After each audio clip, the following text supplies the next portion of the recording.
Taking it to the backyard. In this behind the scenes video, I'm going to share with you some insights from a podcast interview. If you're brand new to my channel, my name is Monty Weaver, and I'm here to help you navigate through digital, tech, and social media. You know, recently I was asked to come on a podcast and be interviewed to talk about all this cool live streaming equipment, different tools, different strategies, and how you really can leverage it. So I want to share with you some behind the scenes footage of that interview, and I hope you get some tremendous value.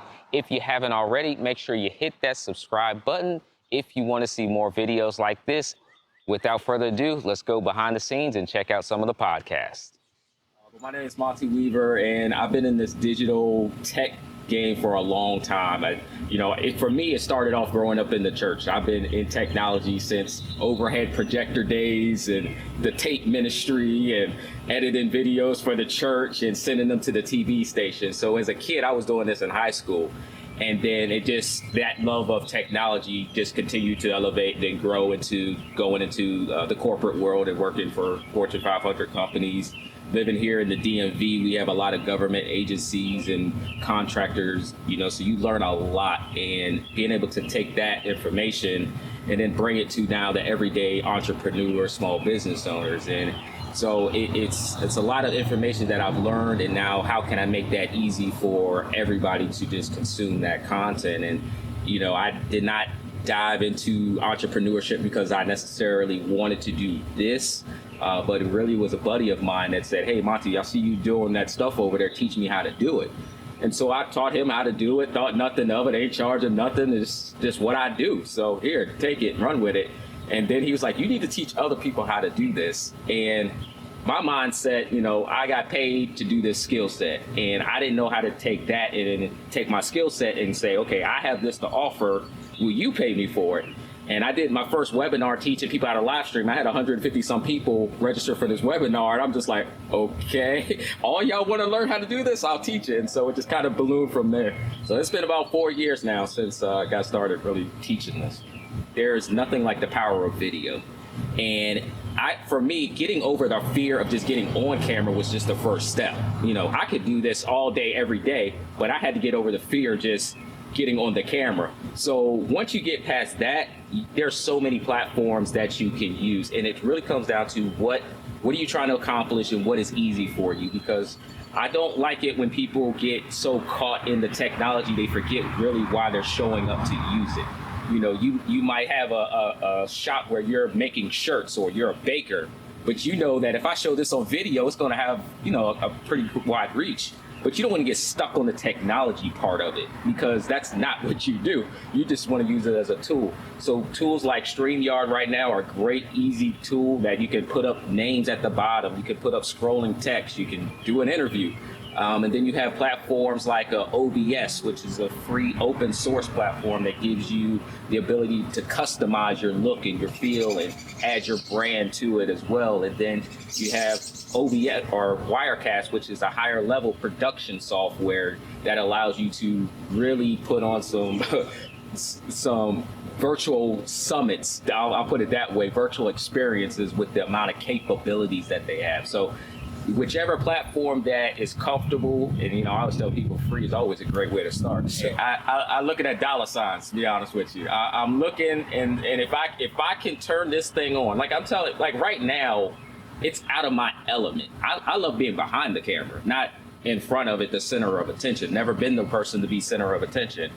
But and Gerald, we're digital marketers, and we're like, how can we touch the audience that our clients want to reach? We need you on video. We need you to tell your story. We need you to show us what it is that you do, because that's how we make decisions. I can't tell you the number of times I'm scrolling through Facebook and I see an ad pop up, and like all of a sudden I start watching them. Or I'm on YouTube and I go down the YouTube rabbit hole because I'm watching other people that turned on the camera. So when I tell people like you will get traction if we can see you. Text is great, don't get me wrong. Blogs are great, websites are great. But very quickly, there's going to be people that I have no idea, I've never met here on your podcast or on your YouTube channel or on your Facebook group, that I'm going to be able to build a know, like, trust factor them in the next 40 minutes because I got on video rather than just making a post on my social media feed. let's say we have a $500 budget, give or take. We can even start less than that. We can start with zero. Let's start with zero. You got nothing. I'm not going to leave any excuses right now. We pretty much all have one of these devices. So if you have a smartphone device, whether that's a phone, whether that's a tablet, whether that's old equipment that you think has no value because you can't pick up and call anybody with it, those things still work. So taking that and putting it on a tripod, just a $20, $15 tripod, just to keep your video stable so you're not walking around with shaky cam, because things like that cause people to not want to watch your live streams anymore, because some people will have that thing where they can't watch all the shakiness going on, so they'll turn off just because the physical aspect of it, they can't deal with that. But using what you already have, webcam or the camera on your phone, great way to start. Free, y'all got it. Moving up, you can use your laptop. Use a laptop with a built-in webcam. Pretty much all of them have it. So you're already on your computer, you can type away, and you got a camera right in front of you. Stepping up from that, you can buy an exterior webcam like a Logitech C920, C930. That gives you a better image resolution. Even on my computer I'm using for this, the webcam on here is horrible. So I don't even use the webcam on my own computer. So I would look to get another webcam device that just has a better quality. And then after that, then you can go to a mirrorless or DSLR camera, which is what I'm using right now. You have the ability to do shallow depth of field. You have 4K capabilities. And it easily plugs right into your laptop device. So that's what I would say for cameras. You definitely have those there. And then audio is almost the same thing as using your audio on your phone first. Now I won't say using your audio on your laptop, because those just tend not to come across, especially on a regular basis. But just what's called a shotgun microphone. If I was close enough to my back, I'd show you one.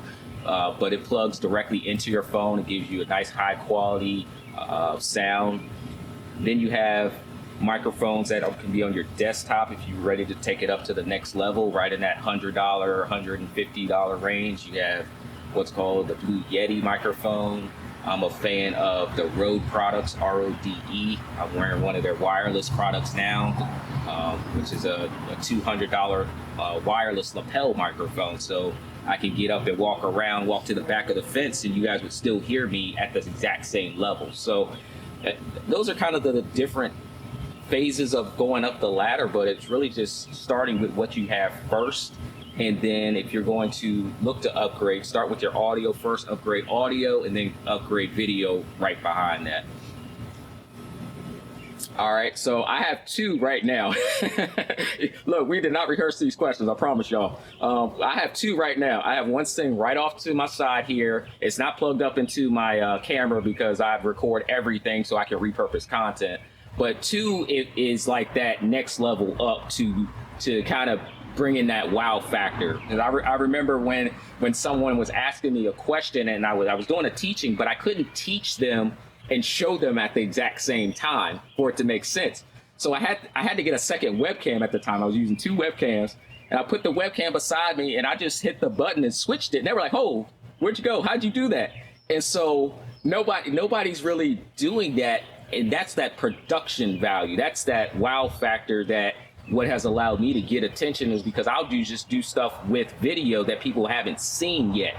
And even now, I mean, videos have been out here for a little while now. Those of us that kind of started, with the Periscope days and, Facebook Live when it first got started, there's not a lot of people really doing a lot with video yet, at that entrepreneur level. So using two cameras that are plugged in physically to the laptop, that's a great place to start. Sometimes I'll mess around. I think one point I had 5 cameras, and I would switch 5 different camera angles. There are tricks to actually use 2 cameras, and it can make it look like you have like 80 cameras. That's one thing I do at my church, is I take 2 cameras and I actually crop and zoom in. And so it looks like different camera angles, but all I'm doing is modifying the actual image itself. So there's a lot of tricks you can do with video too, to give the illusion that there's more there than what there actually is. And at the end of the day, your audience is really, they notice it, but they don't notice it. And like if you guys watch football or NBA, I want you to just think about when the NBA gets ready to start back up. how many times the camera angle changes, how many shots you're seeing. And that's how we're used to watching TV. When we're watching movies, we're not used to a static image on the screen for like 40 minutes. We're a camera angle. And so you can make that effect happen. And I like just showing people how to do it where it doesn't, make it seem complicated, because it's really not. So I don't do a lot of mobile live streaming at all. It's just not my thing. For my personal environment, I have a brand that I'm typically used to in my office. It's more of this professional brand because that's what I want to show to my audience, right? But if you're looking for options, I could very easily sit here on this high quality camera and prop it up and do this exact same thing. But brand, what I'm going for is a shallow depth of field that makes the wow factor like, oh, something's different about that. I could have very easily did this, very easily did that. So there is nothing wrong with that camera at all. Now, when you use this camera and you want to do something like a Facebook Live and you're out here in a whole bunch of traffic and a crowd of people, the image itself, you're going to degrade, because now you're dealing with internet signals, you're dealing with that picture going in and out, it's fuzzy, people can't see it. So it's, what image do I want to show my audience? Is it that important for me to do this live stream knowing that the quality is going to go in and out while I'm by the beach? I want to teach this class by the beach and I don't have a solid internet connection, versus I can just sit here and record this on my phone. I'm about to mess somebody up. I can record on my phone the exact same thing I would have done on Facebook Live, save it, then upload it at quality, because the record is going to be 1080p or 4K in some of these cases. I can record this at 4K, then upload it, because the viewer experience is more important to me than me showing this in real time. I can upload this tomorrow at the exact same time in 4K, and my audience has no idea that I am not at the beach at that time. So my quality is everything to me. How you go about doing is, there's so many options. It's just, for me, it's user experience. What do I want the user to experience when they see me on video? Yeah, I can't tell you how many times I've jumped off a feed because I've been watching it like it just looks bad to me, and I'll just keep on scrolling. And we are only on these platforms for a very quick amount of time. I got a butterfly over here. So if I can't keep your attention longer than like 2 seconds, was it worth me going on Facebook Live? Like, for me, I've been doing this for a long time. We kind of talked before we got live here. I've been showing people how to do video and live stream for about 4 years. But if you jump on my Facebook Lives, you might see 5, 6 people watching me in real time versus other people that have these huge audiences. And, I'm constantly showing up and teaching there, but I know my audience. So when I show up and I'm showing, I don't care how many people show up on my live streams. I tell people, hey, if you don't want to share it and keep this private to yourself, I don't care, because I don't generate revenue from Facebook Live. They don't pay me to show up. So if I make the quality look good for the people that do show up, oh, that's where I get paid, because now they're like, hey, go just watch him real quick to see what he has or the equipment they have. People get caught up on numbers, and numbers look good. Trust me, I love numbers, especially when they have a dollar sign in front of them. But I also recognize the platforms. It's funny because I had a guy. I'm running a Facebook ad right now, Gerald, and it's for my YouTube class, right? And the guy at the bottom of the screen, he said Facebook, or on the ad it said Facebook Lives are better than YouTube. So he's pretty much slamming my ad. And so my mindset, is not to come back and say, no, one platform is better than the other. But why would you say that? Because, Facebook Live, people do very well on Facebook Live. People do very well on YouTube Live. There's a lot of people. There are the people that do very well on Instagram. There are people that still do very well on Periscope. So it's not about what's better. It's where is my audience and how can I make that experience for them the best I can make it, give them what they want. So, there is no better, but it's like, okay, which platform do you want to go? Pick one, let's go, and let's just go all in on it. Right now, so this year I've started focusing on YouTube. So I had 126 subscribers at the beginning of this year, and now I'm up to over 7,000 subscribers, right? But watch this. I did a video on how to live stream using that OBS software that I talked about at the beginning. OBS, I talked about 4 years ago on multiple platforms 4 years ago. I did the video in March and uploaded it on YouTube. That video has over 100,000 views. And in the 4 years of all the views I've gotten on all the other social media platforms, has never got close to 100,000. I can guarantee that. Followed right behind that video, I did a video on how to live stream pre-recorded videos to make them look like they're live. Taught that 4 years ago. I uploaded that video in end of March 29th to be exact. That video has almost 30,000 views. I talked about a product on there that I used to do it 4 years ago, and I'm making 4 figures a month off of the referral of putting that video on YouTube, talking about stuff I talked about 4 years ago. So I've been in this for a long time. You know, there's a lot of different things that you can do. And the people that were with me 4 years ago, they're like, Monty, why are you talking about this again? And the other people are like, oh my God, I never heard of that before. So it's amazing, you know, it's just like put it on one platform, put it on another platform, which whenever takes the, you know, the biggest route, then, you know, you just keep going with that. That's why I don't pay attention to the numbers, because 5 people over here, 100,000 views over here, I taught the same information. What's the difference? So now I will touch on something because y'all haven't asked me yet though, is Instagram. All right. look, I'm gonna reverse engineer this interview real quick. You guys use Instagram Live? Oh, okay. I apologize, Instagram. I'm not on Instagram because of video, the video element.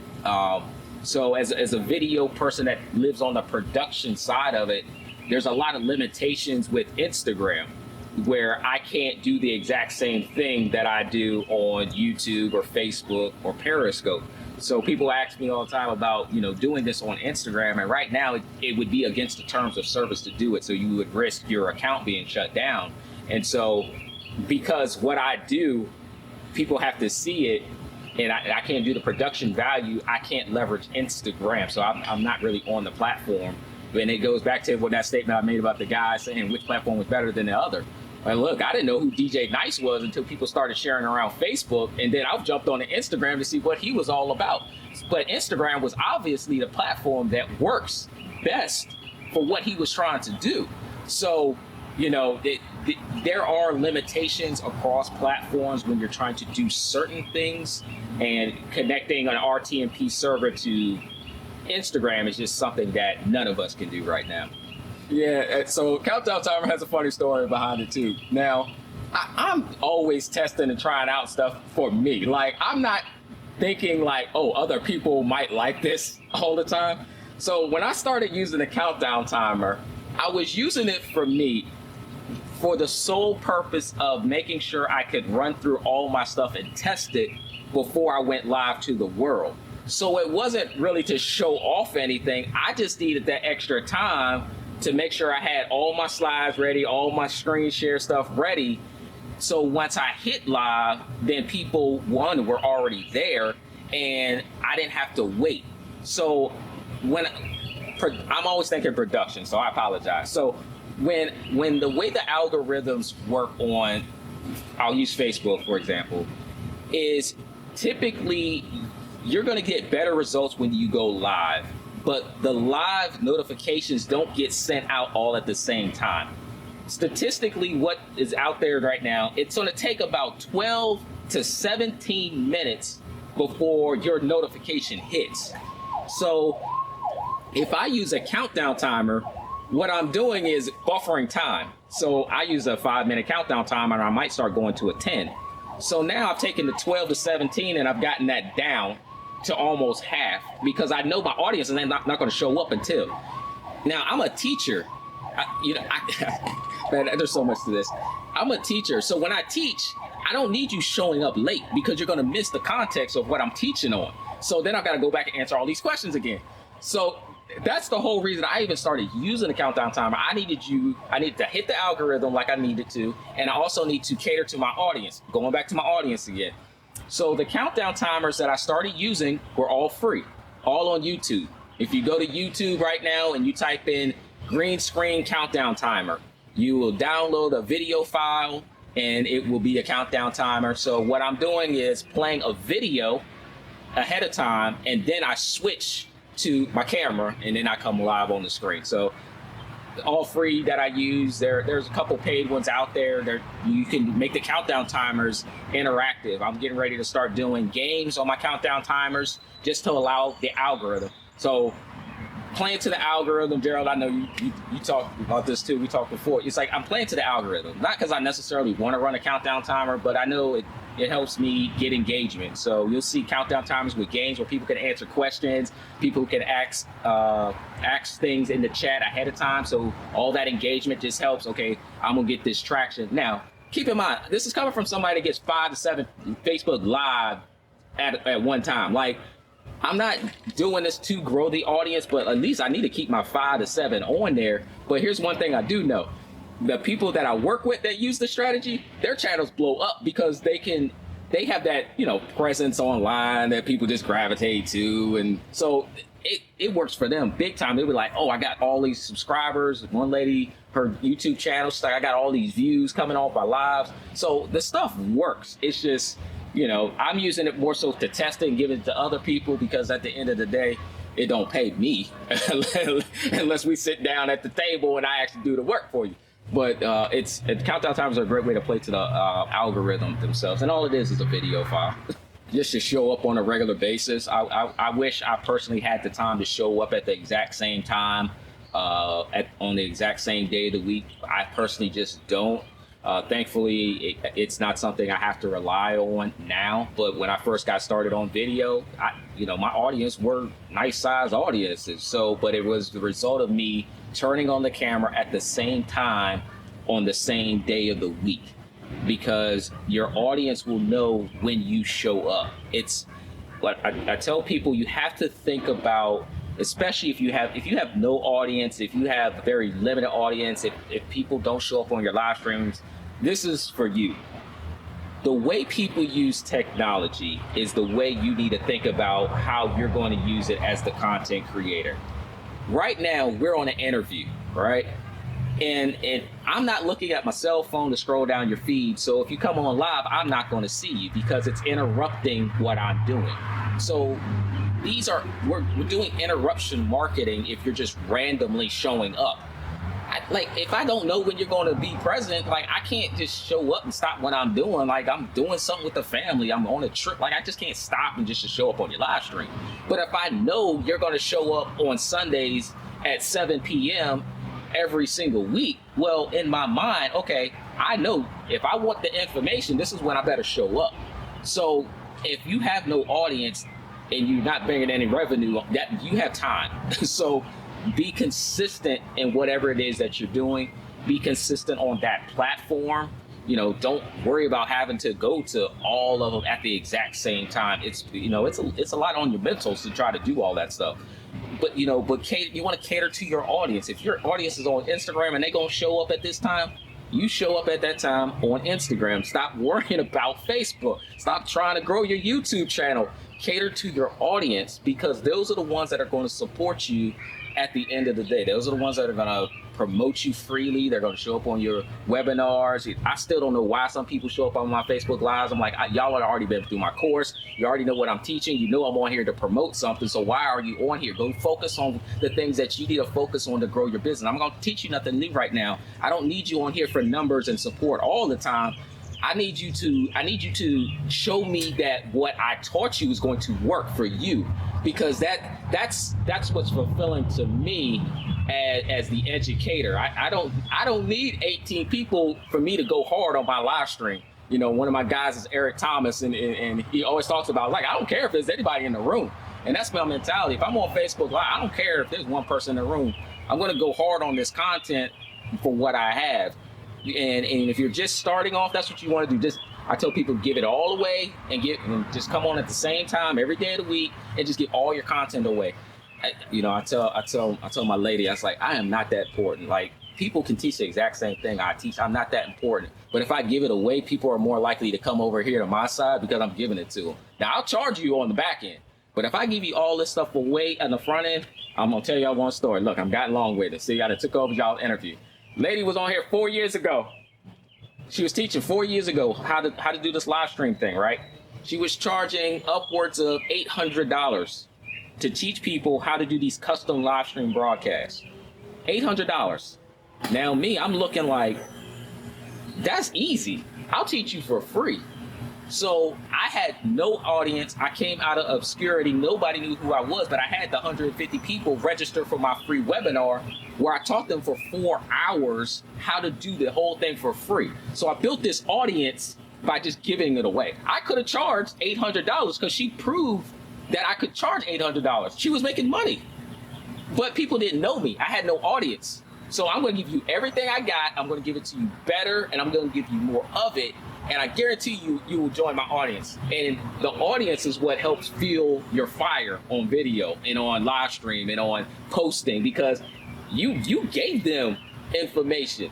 They're going to support you. Thank you, thank you, thank you. You know, YouTube is great. I have 100,000 views on one video, and guess where all my testimonials come from? I gave you the whole 20 minutes. I gave you the whole thing, didn't charge you a dime for it. But I've got about 300 comments. Thank you. I'm over here in Kenya. Thank you. I'm in Korea. Thank you. Thank you in the US. This has helped me so much. I take all of those. Gerald, don't laugh at me, Gerald. I take all of those, and those are my testimonials. All of them. I've helped people around the world, and I can go to charge what I want to charge to the client I want to charge it to. Say, look, I've helped these people around the world do this. Then I've got proof. I got 100,000 views proof. I've got 300 comments proof.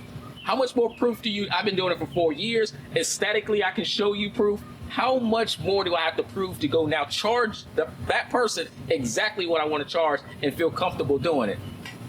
I wish I would have started a long time ago, but that fear of video. YouTube is a different platform altogether, and you guys know is you definitely, all the platforms work differently. There's certain things about one that you like, certain things about another that just work better.